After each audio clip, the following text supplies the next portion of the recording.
Do you call religious the people who are lighting Hanukkah candles but not necessarily showing up for synagogue services? Do you call religious the people who come to synagogue every morning but eat pork? There are a huge variety of members of people or stakeholders around such a big organization. And I don't really think that religion is the question.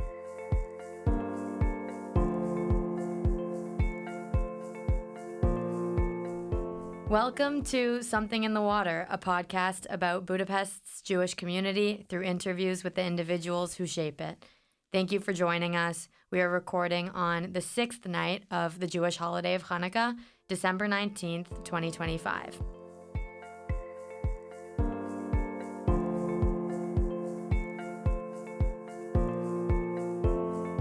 Today, we're joined by András Büchler, who has been active in Jewish community life here in Budapest for 30 years. As a teenager, he led Hashomer Hatzair Jewish youth movement and was a camper and worked at Sarvash International Jewish Youth Camp. He has participated in the work of the World Jewish Congress for 20 years and currently serves as an elected delegate to the World Zionist Congress. András is president of Sopron's Jewish community, a countryside community in northwestern Hungary, where he's dedicated to reviving Jewish communal life there. András is on the board of Majahis, the Jewish Federation of Hungary, and András is a communications professional who works in the Hungarian book market as the chief operating officer of Open Books Publishing. Most importantly, András is the father of 3 kids. Welcome, András. Thank you so much for being here. Hey, it's my pleasure. Why don't we start by you telling us how you personally experienced Jewish Budapest in the 90s, early 2000s, as we're starting to understand the early days of revival that sound special. Yeah. Well, I'm always in trouble with this whole revival thing. Yes, we are living in the spaces and in the set of Jewish history, practically. This community never left these streets and these institutions and these buildings that are here and part of the Jewish community for decades and maybe hundreds of years. So it was not like, for me at least, it wasn't like a discovery point or whatever. I grew up in a family that wasn't shy of its Jewish identity ever. So Judaism was part of our home. It was part of our tradition, not necessarily very loudly, but it was never a hidden thing for me, at least. My parents had an Orthodox Jewish wedding in the late 70s, so it was not hidden, definitely. And major holidays, or kind of almost all holidays, were celebrated at home. Still in the 80s, it was something weird. It was something how I imagine people are meeting for the first time, like a Harry Potter, experience, that going into dark and weird synagogue buildings that were really in a bad shape. And I remember still in the 80s in which synagogue, which floor not to step on.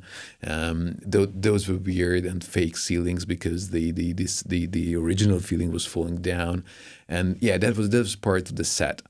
But in the 90s, yes, many new organizations came up. The borders opened up, so our relationship with Israel definitely changed.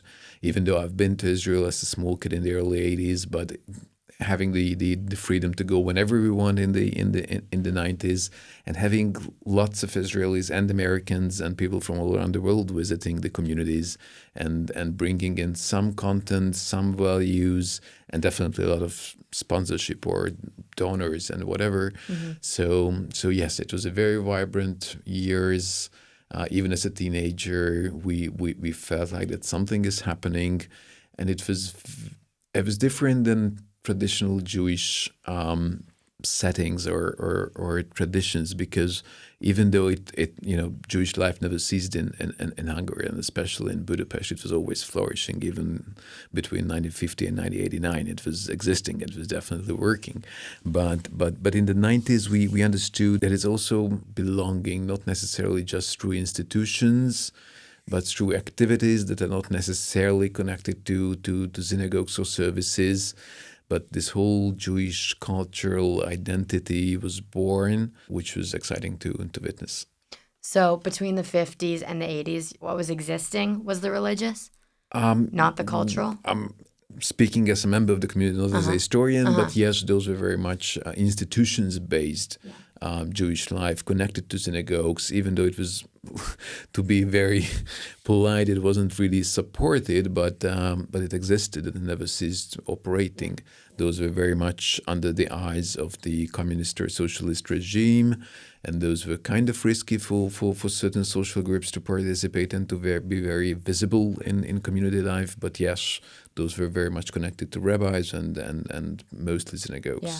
When I first came here, I was introduced to Teleki, Stiebel. So it's a synagogue in an apartment building, an apartment unit, tiny place that they explained to me it never stopped during the communist period, because I hear about the complete suppression.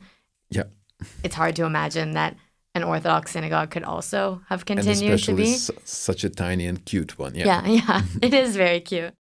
As cultural Jewish life started to become something that was emphasized in the 90s, you were involved in Hashomer Hatzair, Sarvash camp. Maybe you can tell us the role that Hashomer Hatzair played in that early period and in your story.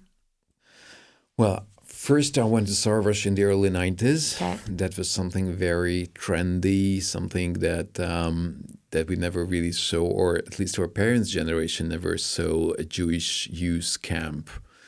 First of all, to be honest, Jewish camp meant rather like a concentration camp. So we had to find a totally new vocabulary and everything to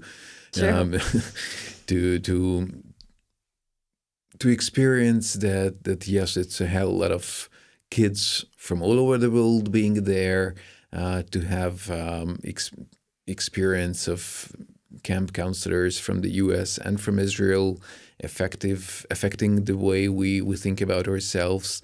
And, also being young and being in the camp sometimes has less Jewish content, but just being together and yes, it's also nostalgic. It's also nostalgic for many of us because we were just so creepily young, and everything was possible.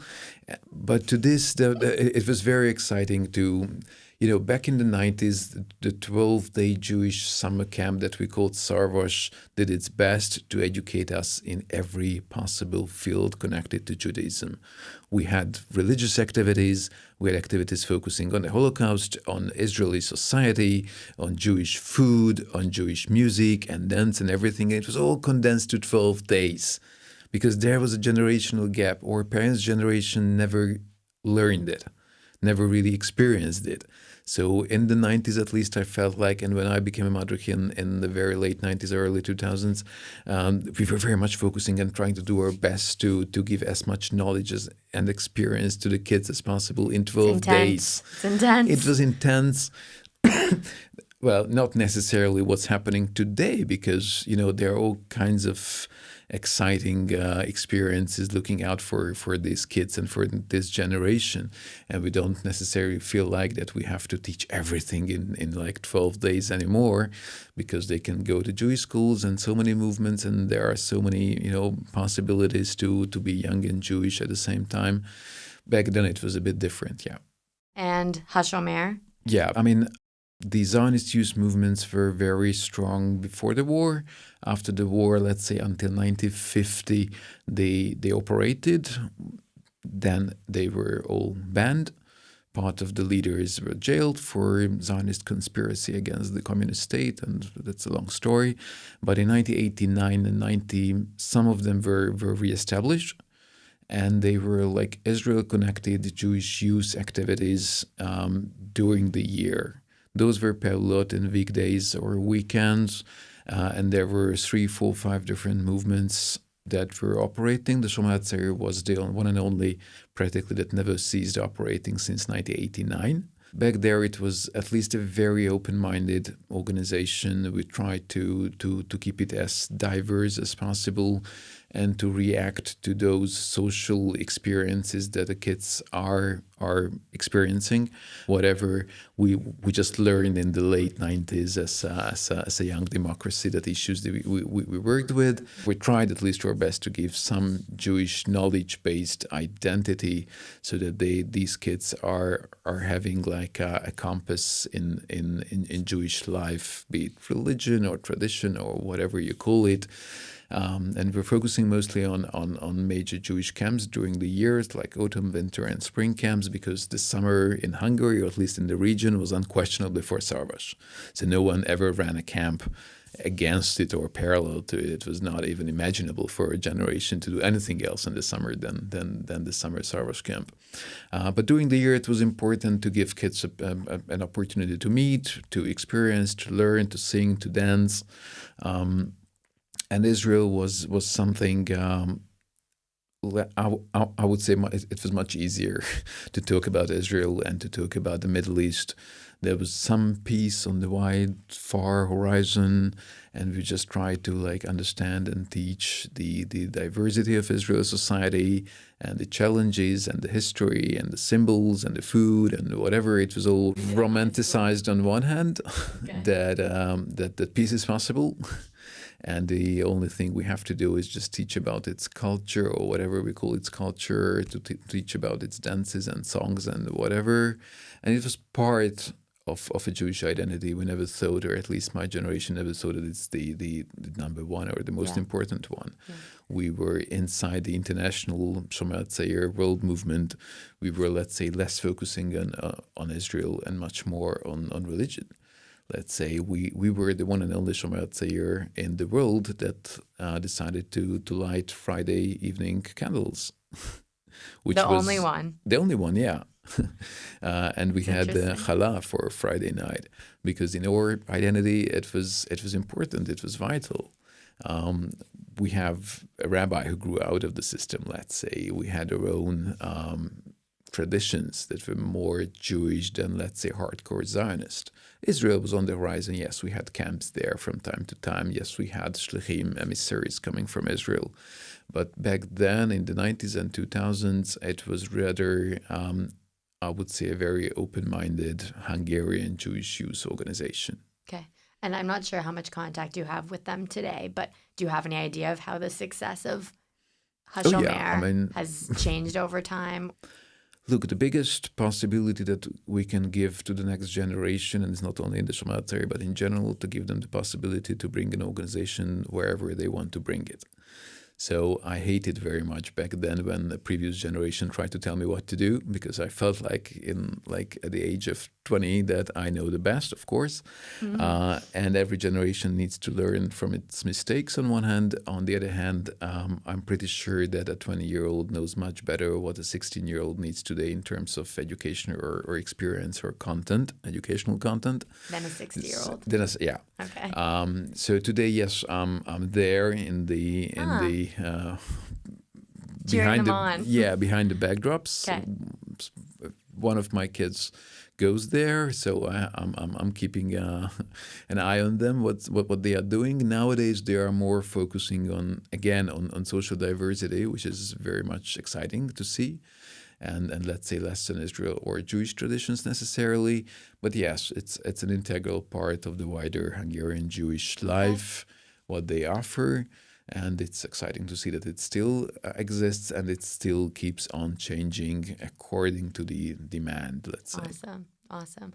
An intense 12-day summer session, but having access to Hashomer throughout the year is great and necessary. I also understand that you took your involvement with Hashomer to the next level to establish something that could be the next step after people graduate from Hashomer, which is Kidma. Yeah.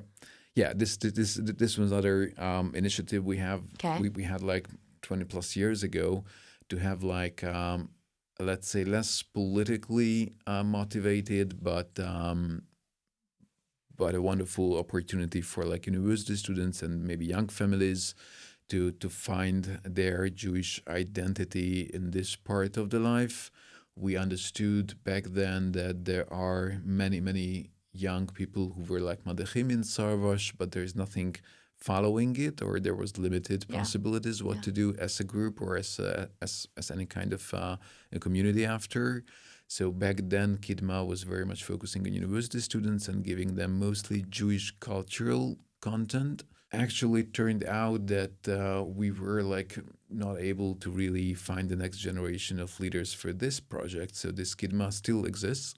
But no, it got older and older with us. So yes, it is still an existing organization. Nowadays, rather focusing on. I mean, in the past 2 years, it was very much focusing its work on October 7th remembrance. But it's not a mass movement to be Okay. PC. Maybe your kids will take over. Yeah, I mean, every generation knows what to do and where to reach out, and we understood perfectly that it's just the best option is to give them the floor and let them do whatever they want. For me, at least, the only thing that matters is that to make sure that they want to do something with their Nice. identity, with their Nice. community, and they have the space for that. And I don't want to be, more clever than they are. It sounds to me like Sarvash, Hashomer, the activities that were happening 20, 30 years ago were very formative for that generation Absolutely. that's now leading the community today. Partially. Pardon? Partially. I mean, it's not a sadness to say, but yes, I definitely miss those masses who like graduated Sarvash or who are alumni. Many of them are keeping some kind of Jewish tradition and are part of the Jewish life, but many kind of disappeared because there was no real next step.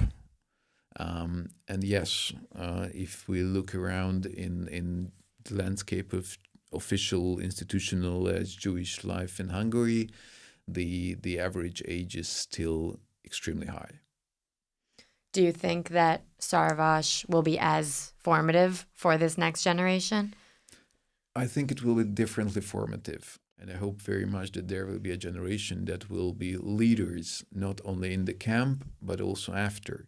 On one hand, it's beautiful, really, that those Chanechim, those kids in the camp, become camp counselors and leaders of the camp, and all the offsprings and different side projects and satellite events of the camp. But I'm always expecting more to grow bigger and to take responsibility for an institution, for a community, for a minyan, for anything like that. And I'm still from time to time missing this element.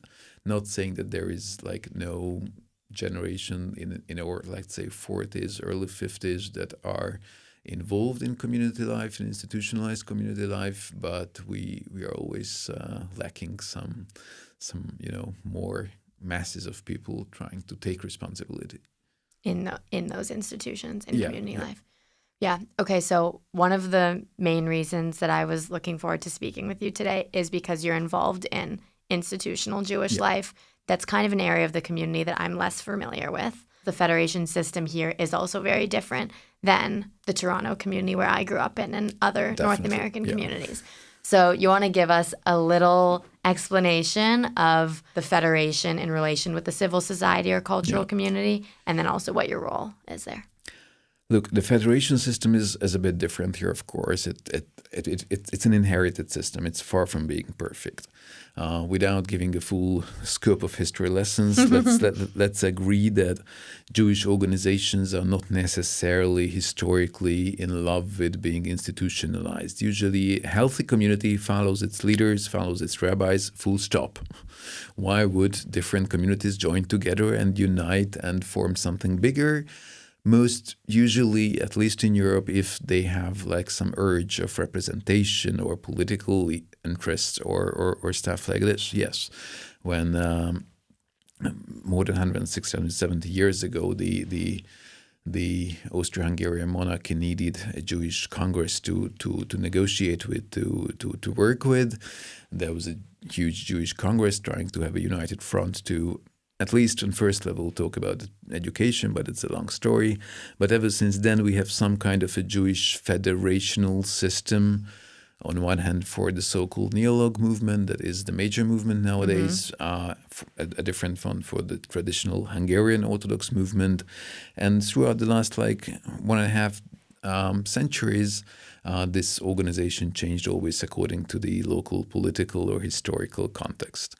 The Majlis, the Federation of Hungarian Jewish Communities, was or is still part of this tree or this Angus tree that we inherited this system where dozens of Hungarian Jewish communities are part of the federation.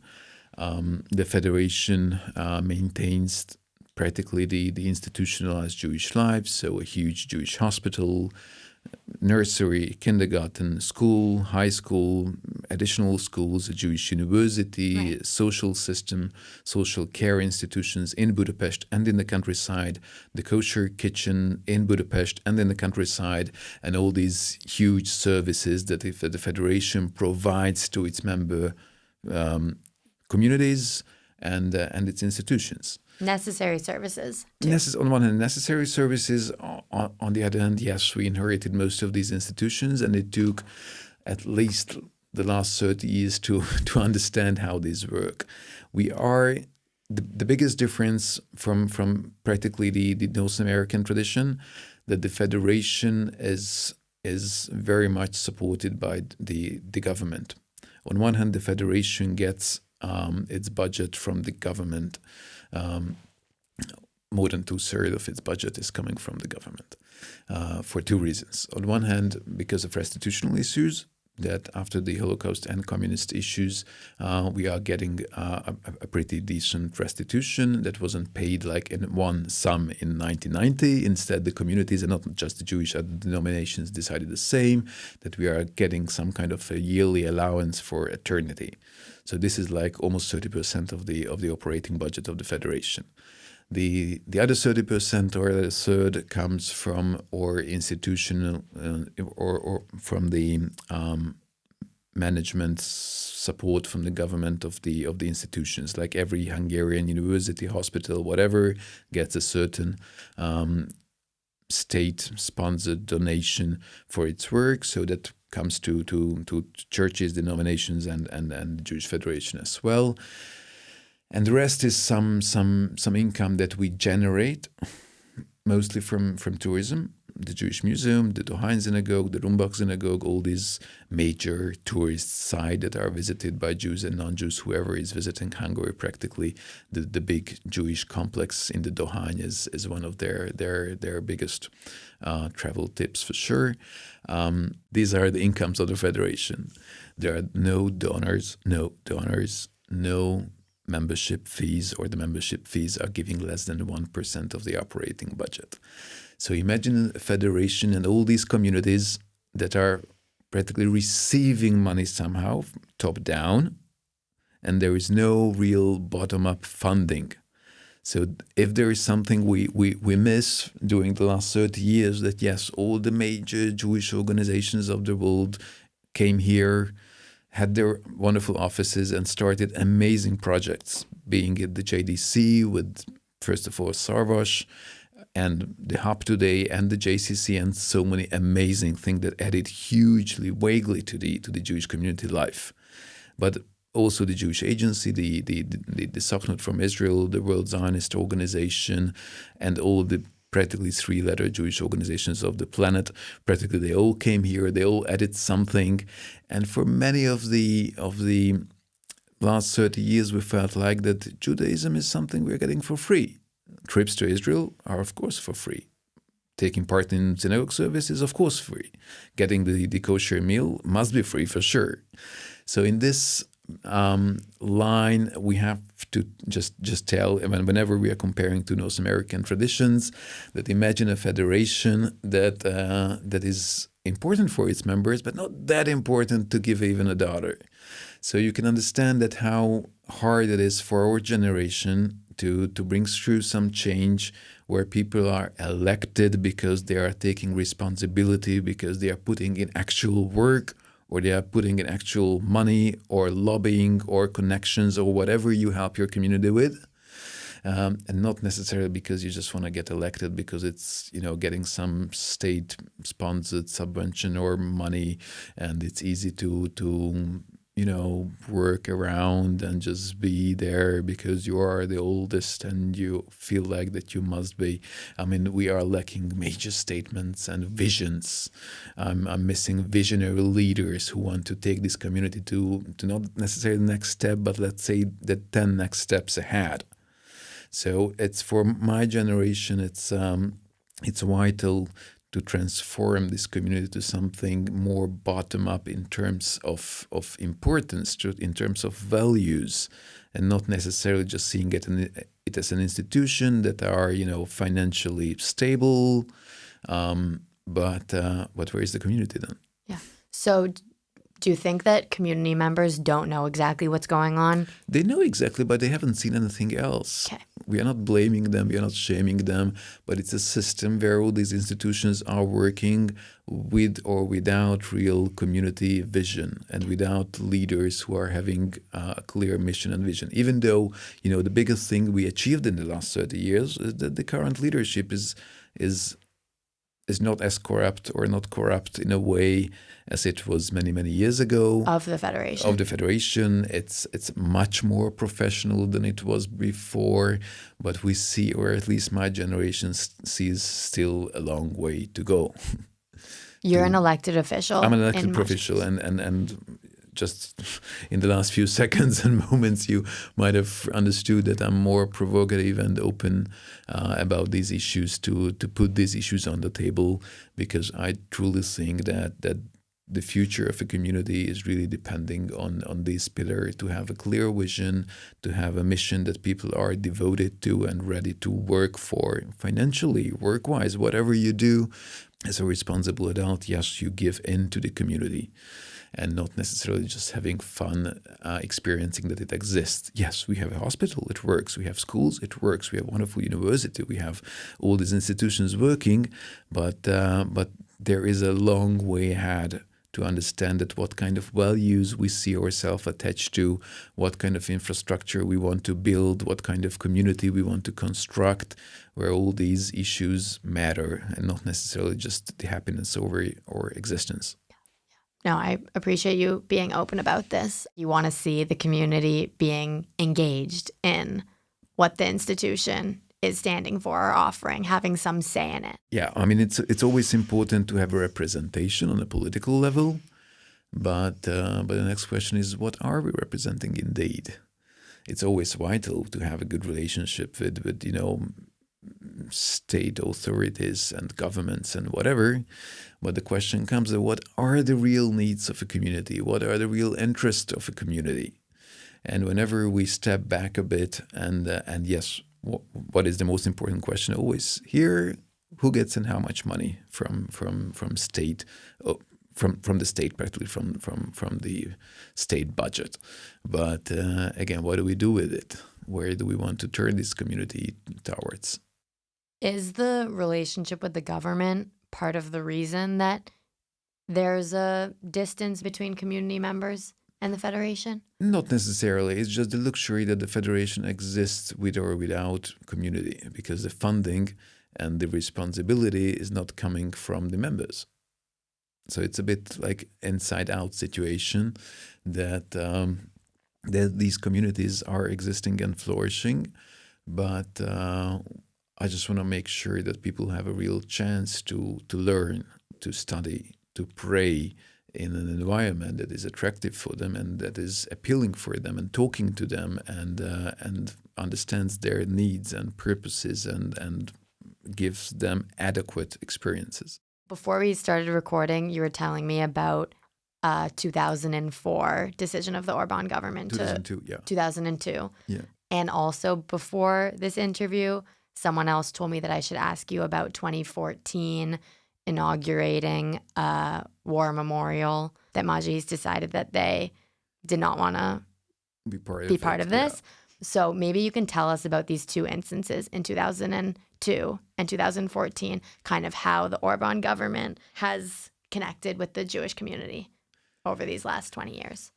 Well, government-community relationships are, that's at least a 3-semester course. So but just two stories. Just focusing on these two stories. Okay. Yes, in 2002, the first Orban government decided to declare a national Holocaust Remembrance Day.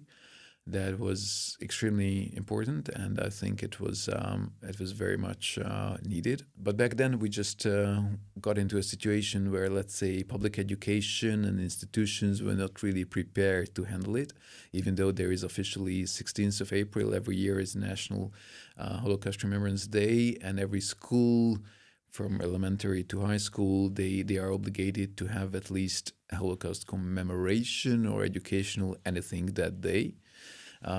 and yes, it took a lot of time to understand what their needs are.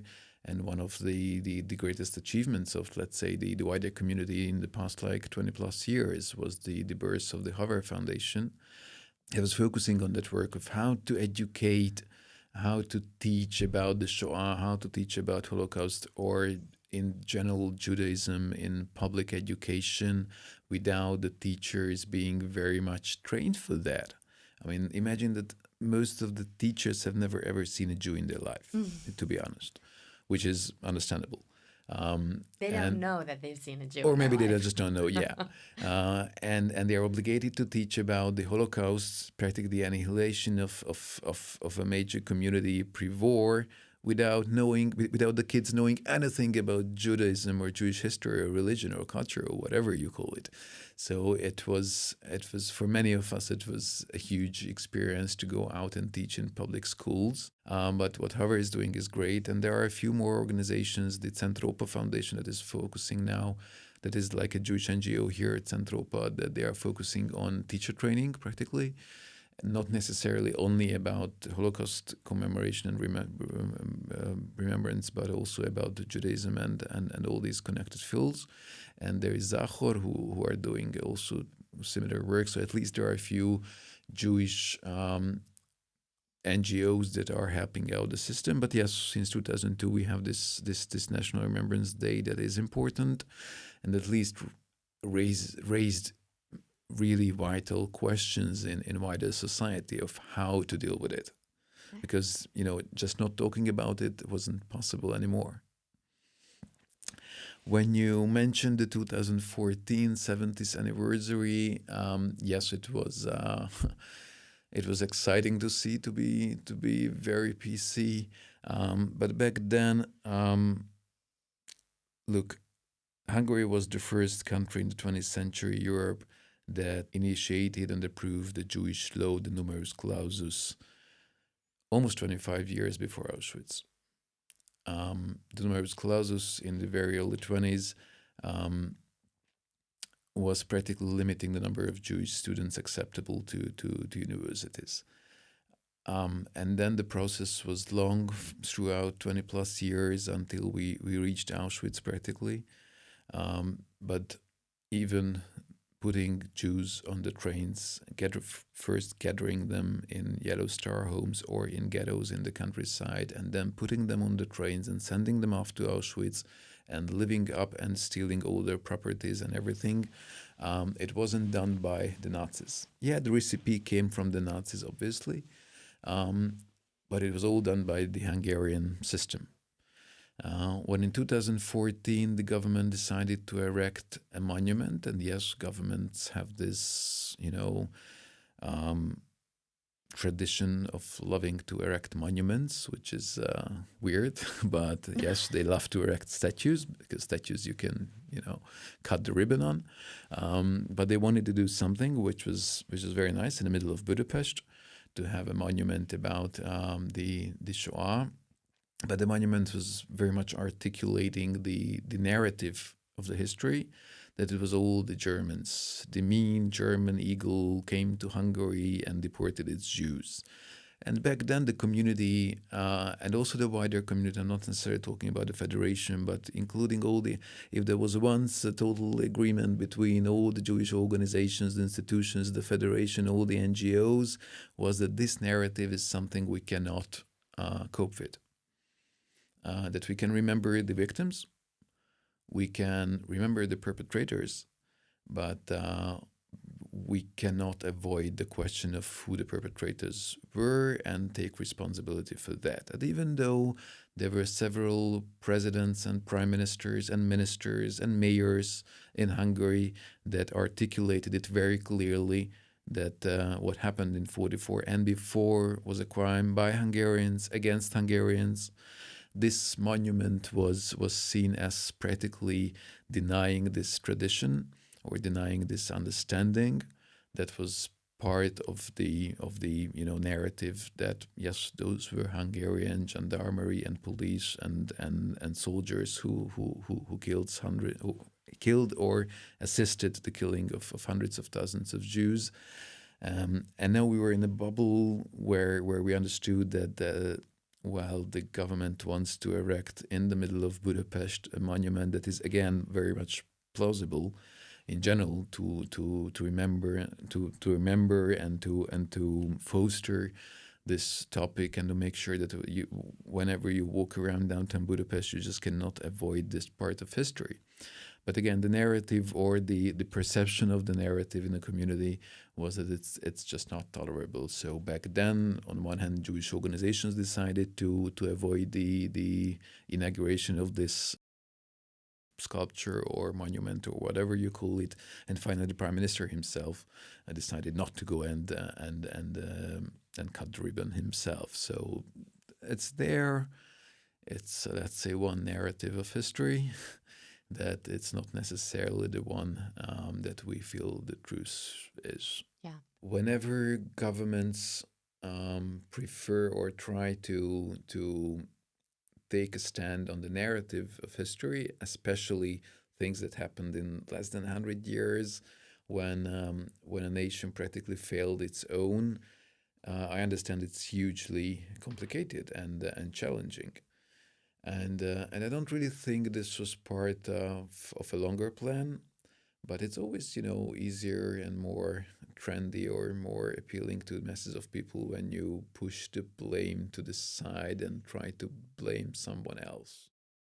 I heard that the monument was put up literally overnight. Yeah, absolutely. And today there's a counter monument there. There is what's really exciting and what happens rarely, I think, anywhere in the world, but especially in Eastern Europe, that there was and there still is a silent protest against this monument, opposite the monument, or at least just a few meters from the monument, that people on the really next day started to bring their personal pieces of memory, being it a letter or a poem Nice. or an old suitcase, their family stories. And they started a small circle of people getting together there every afternoon and sharing their very personal, their very own Holocaust stories, their family stories. Now it's not happening every day, but I think it's still there every week that people are just sitting down there on the square and sharing their own stories, their own family stories. So yeah, it's pretty unique that you have this debated memorial, and opposite to it, you have a living memorial. People talking and people still bringing their family artifacts and just objects that they want to put there onto the ground into a bouquet or whatever, and to keep them there, and it's there. So now, even though we don't really like the narrative of the memorial, but what was born out of it was finally people starting to share their stories, to debate history, to talk about it. And even though it was much more live in 2014, it's still existing and living today. That's exactly the grassroots community engagement. Absolutely. We don't we're know who talking about. these people are necessarily. They are not really part of any synagogue, I guess, but they are people for whom their own personal family history matters. How do you explain the contrast between that firm stance in 2014 and the much less critical posture of Majahis today? What changed? Look, in every democratic organization, there are different elected officials who are following different personal or professional missions and visions. In 2014, we had a president who was much more outgoing with the vision he had. And today we have a president that sees different ways to solve issues. It's always a huge question if a federation should or could or supposed to represent the Hungarian Jewry. The federation is the body that the government and all the government institution is negotiating with in any issue related to Jewish life or death or whatever. It has a much bigger responsibility than just representing its own members. Its own members, those are the people who are going to synagogue and electing the members of the General Assembly that is electing the board and the executive board and the president, etc., etc. But yes, the federation represents much more. It represents it's the most visible Jewish organization. It's the biggest with really a flourishing variety of organizations and institutions it manages and runs. So whenever a leader or a bunch of leaders decide to represent, it's always questionable if you're representing those Jews who are going to Minyan every day, or you feel entitled to represent all the Jews of the country because you are the biggest organization. It's always up to the actual leader what kind of political role and leadership model they choose. And yes, compared to 2014, more than like a decade after, we are facing a different reality. When you say that it's much more than representing the community, I understand that as an institutional, like leader of an institution, there's decision making and there's relationships that maybe is separate from the community. But at the same time, like I can't help but think that if you want the community to be actively involved, then they have to feel like they're being considered in those decisions, in those relationships. On one hand, yes, they are consulted. They were consulted, and they are consulted. There is this weird thing called democracy inside the Jewish organization that is, always sounds funny, but yes, practically everyone who is a member of a certain community, of a certain synagogue, can vote for the board of a certain synagogue. They send delegates to the General Assembly of the Federation. The General Assembly elects democratically its leaders, its board, and its president. So representation on the one hand is totally democratic. On the other hand, being the big Jewish organization, it's always more responsibility. You don't necessarily hear the voices of, let's say, secular Jews or Jews with different daily routine than being active or involved in synagogue life. Okay. Yeah, actually, the fact that Budapest community is largely secular, what's the relationship between the religious federation and a largely secular community? Yeah. On the one hand, the federation is an official religious denomination in Hungary by law. It's like a church or a big religious organization. But again, including the school, the kindergarten, the hospital, the university, people who are inside the organization or stakeholders of the organizations are not necessarily religious or observant, let's say. And there's a huge scale about, what you call observant or religious. Do you call religious the people who are lighting Hanukkah candles but not necessarily showing up for synagogue services? Do you call religious the people who come to synagogue every morning but eat pork? There are a huge variety of members, of people or stakeholders around such a big organization.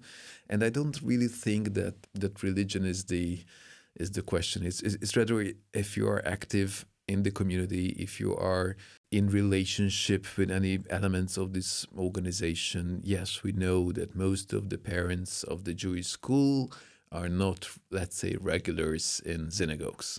But it matters to them because they send their kids to the Jewish institution. Again, if a family decides to put the grandmother in the Jewish hospital, again, this is the one they trust. This is the one they want to reach out to. This is the one they want for their elderly, let's say. So again, it's an affiliation. If you try to count how many people are keeping strictly kosher and coming to Minyanim anywhere in the country on a daily basis, it's not, let's say, the majority of the community. I read that you were in Israel for the World Jewish Congress General Assembly just a few months ago. So I don't know exactly how these work, but I wanted to ask this. So this is a forum of international Jewish community attended by more than 300 delegates representing communities in 70 plus countries. Yeah. When you're there, is there anything you can say about how Hungary's community differs or stands out in this international forum regarding what this community's needs are, challenges are? I wouldn't say Hungary is so much different Okay. than some of our European neighbors, let's say. Whenever we are facing, especially in the last few years, whenever we are trying to understand the so-called anti-Semitism, and I'm saying that, anti-Semitism is something you can professionally research and understand practically anywhere in the world. It's just a question of how much money you have to do high-level and really meaningful researches about the level of anti-Semitism. I don't really care about that. I'm sorry. I'm kind of much more about the perception of anti-Semitism inside the Jewish community. How the Jews feel, what is their understanding, how do they get up as Jews, if a Jewish community feels safe in the society and physically, how much they feel like that they are discriminated against, how much is it in relationship with the actual events in a certain country. Do they feel safe? Do they feel in danger? Do they feel provoked or hurt? Are they traumatized at any level, at any certain point of their Jewish life, whatever their Jewish life is? And whenever, you let a few hundred Jews from all over the world get together, these are exciting questions of how to answer, how to strategize about these issues. Okay, I want to talk about Shopron now. Something that I know you're excited to talk about, and I'm excited to listen. Can you give us a brief history of Jewish life in this countryside community? Yeah.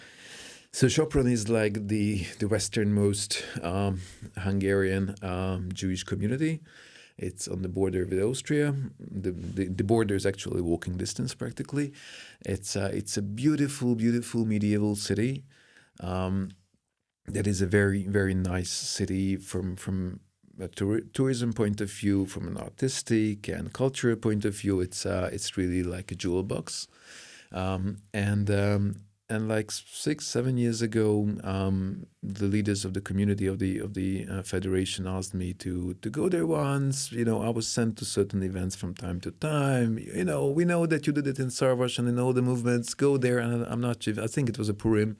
And go to this community. It's very far. We haven't found anyone, and go there and run some Purim activity. That's all. Just check it out once. And I said, okay, no problem. There's a tiny community. I'm pretty sure. So I went there. Back then it was a 3-hour drive from Budapest, and it was a tiny, extremely enthusiastic community, and they didn't have a rabbi since 1956. So they were lost. They had visiting, let's say, teachers or lecturers once or twice a year, but they were totally lost in the Jewish world and in religious activities. They didn't know a single prayer. They had no clue about how a Jewish prayer book really works. They had their legends, how it was working in the 50s and still in the 60s. And this was an extremely strong Jewish community before the war. More than 2,000 people were taken to Auschwitz. So it was also a small community before the war. No, I'm saying that according to Hungarian, sizes, before the war, it was a 2,500 member Jewish organization that was, let's say, a mid-size or big-size community with really legendary, extremely high-level rabbis. And there was an Orthodox community and a Neolog community before the war with really brilliant rabbis and the yeshiva and 4 synagogues and huge cemeteries and the very strong Chevra Kadisha and this Jewish, social care and elderly care. It was a huge and very strong and very vibrant Jewish community pre-war. 2,000 out of 2,500 people were killed. Yeah. And most of the 500 didn't really come back. After the war in 1946, there were 200 Jews in the city. And the city, after the socialist or communist takeover, the city demanded these Jews who just got back from Auschwitz to pay for the destruction of the synagogue because the synagogue got hit by how do you call them, bombs or whatever, and it was very dangerous. So they demanded the Jews to pay for the destruction of the synagogue. It was a total nonsense, but the community survived. Both the Even Orthodox, that. even then, they had a rabbi, a very brilliant rabbi, until 1953, and then he was called to be the head of the Beis Din in Budapest, and there was another one coming who was there till 1956. But ever since then, there was no one really.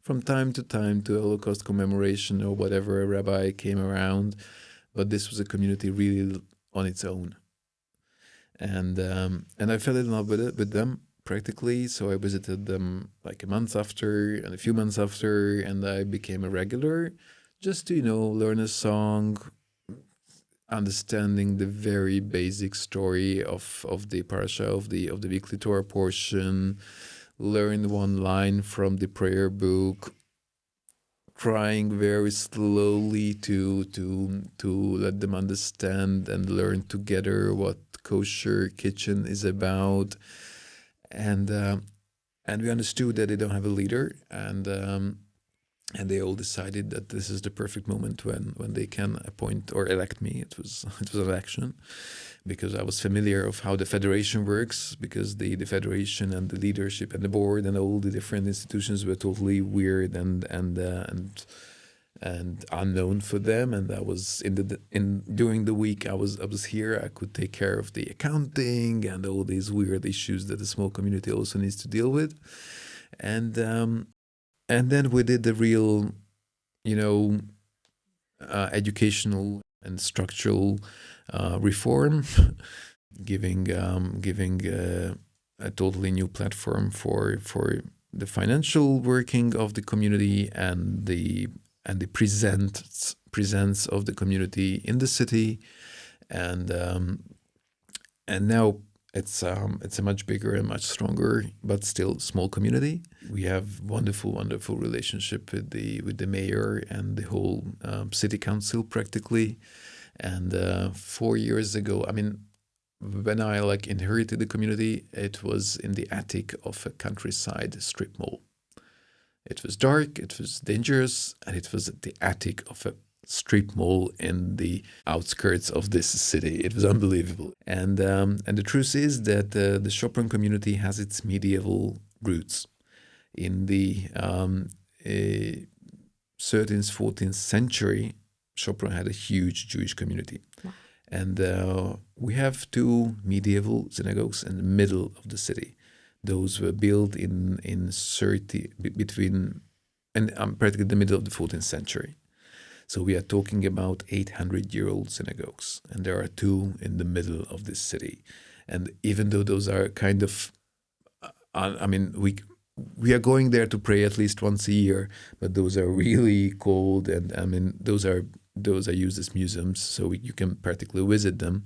But next to one of them, there was a small Jewish, I would say today JCC, but of course it wasn't the JCC in medieval times. It was a building that was hosting traveling Jewish merchants. And it was the same building that was kind of a hospital for Jews. So it was on halfway between a hospital and, let's say, an inn. There, it was some kind of a hospitality for the local community and for all the traveling Jews, because usually, for many centuries, Jews were usually not allowed to live or sleep in certain cities. So it was always a high demand for in those where they could sleep and whatever, and the city donated this building to us, and we renovated it, and now we have it's a tiny center, but we have a nice educational room, a wonderful small synagogue room, and the kosher kitchen and dining hall and stuff like this. And we are attached really to our 800-year-old Jewish built heritage, and the community works there now.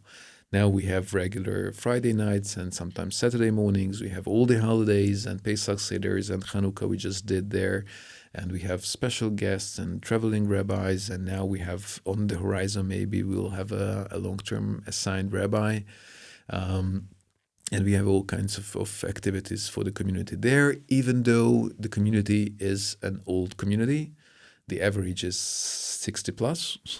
But yes, they have to pay a decent membership fee and they have to volunteer, not because I want them, because they understood that this is how a community will ever work. They do feel responsible Oh for yeah, their they do. community.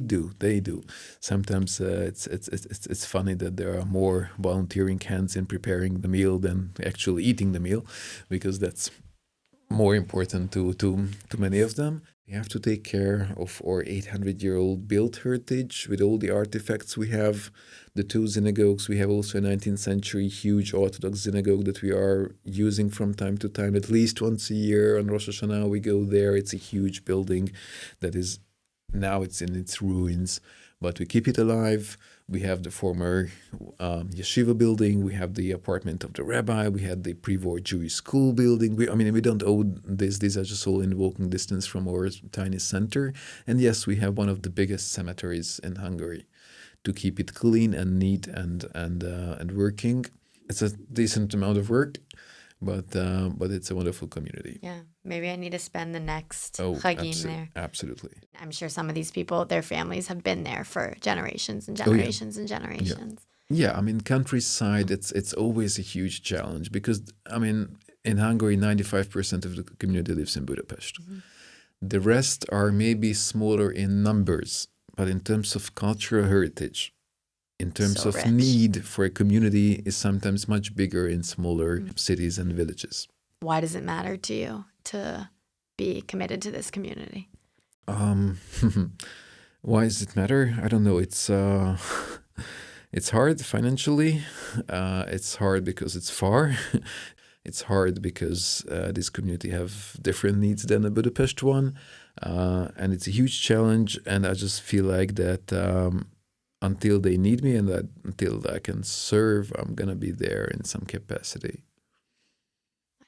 Is the Jewish community building there? To what extent do you feel like it's more about preserving the heritage than building a strong future? Or is it both? I would just put it in a different way. It's about cherishing the Okay. Jewish heritage. Okay. Once we have so many values on the spot, legends and history of all these rabbis and all these wonderful buildings, we have to cherish it, and there are so much value in all these things. Sometimes in downtown Budapest we have the luxury of having all the infrastructure and the manpower to do everything, but it's always the luxury of having such a huge amount of things that I can quote or I can talk about or I can there. It's so much easier because all those values and traditions are there with us, and those are there to stay.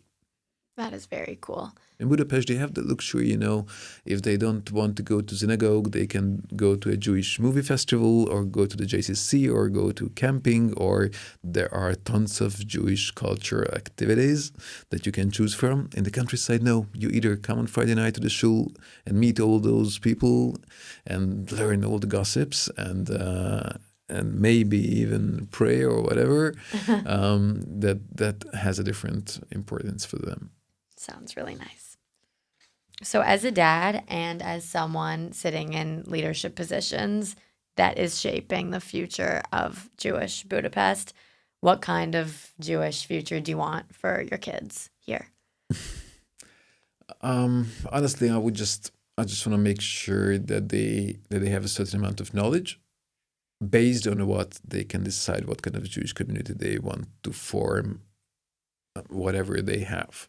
On one hand, I truly believe that we are not elements of our respective communities, but we are all builders or activists of our own synagogue or community or whatever we call it. And I just want to make sure that they have this weird feeling that the Jewish community will be whatever you make it to be. In what ways are your children's experiences different than your own growing up Jewishly? Well, I think it's different on so many levels. Back in the 80s, it was looking back from now on, it was very romantic, but it was less trendy or colorful. now they have, on one hand, access to so many Jewish content and experiences. On the other hand, yes, they have they have a pass anywhere because I'm pretty sure my kids will talk about it with their respective shrinks about what kind of trauma it was for them in their childhood, that every day there was a different Jewish event they had to come with me and wait and listen to boring speeches and events and whatever. But I'm trying not to traumatize them a lot. Just I really feel like I want to show them all the chances they have. It's always a knowledge-based question that practically, since it's so much about learning, whatever experience you choose as the basis of your learning, but it's always about learning. And yes, I kind of understood it from my grandparents that there was, in their lives, there was only one thing no one could take away from them, and it was knowledge. And tradition inside the family. So if they understand this, that now in this existing freedom, they can do whatever they want if they have certain values and a luggage of knowledge, they can bring it anywhere.